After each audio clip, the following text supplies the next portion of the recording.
Well, hello, Mr. Monkey, and how are we feeling today? Let's check the thermometer. I know you're not well. Let's have a look. Good. Yes, the temperature has gone down. That's good news. Now, Mr. Monkey, you don't have to stay in bed any longer, okay, because your temperature has gone down, but you can't go out monkeying, not yet. You must stay indoors for another 3 days because you're not strong enough to go out yet, all right? You mustn't be too energetic.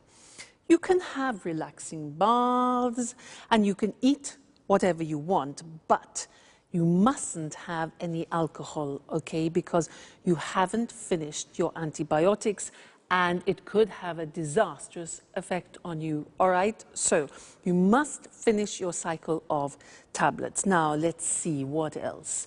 Oh, yes, and you must drink a lot of water, maybe 5 liters a day, if you can manage that, okay?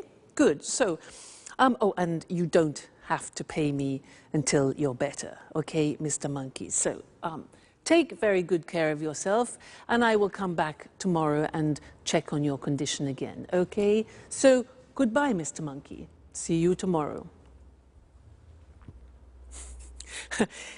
I became a nurse to show you other ways of using modal verbs. Now, so far we have studied can, could, and may, and these are verbs which help to change the meaning of the verb which comes after. They're called modal verbs. And here we were using verbs of obligation. Very interesting. Let's look at the screen and see those.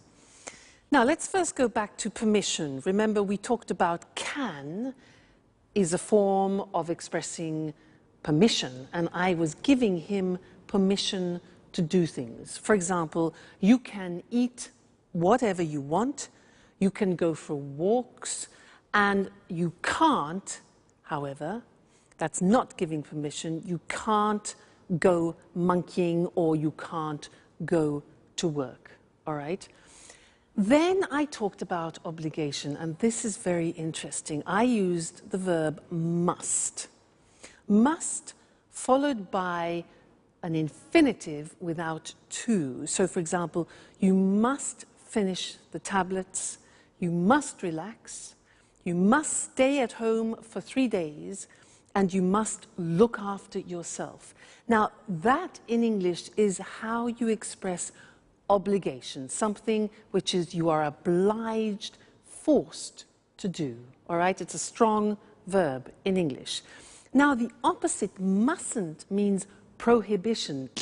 If you do that, okay, so very strong verb. You mustn't drink alcohol. You mustn't do anything energetic. And you mustn't jump about, all right? So must and mustn't. Must, obligation, mustn't, prohibition. Then I said something else. I said, you don't have to stay in bed. Now that's very interesting because that's optional obligation. And it's the same as saying you don't need to stay in bed. You don't have to stay in bed, it's optional. Or you don't have to stay indoors. I also said you don't have to pay me. It means it's not necessary. So that's optional obligation with have to. So that's an important lesson. Must, mustn't, and have to as different ways of expressing obligation. Great. So now you have to study more English. You must read and watch your English lessons.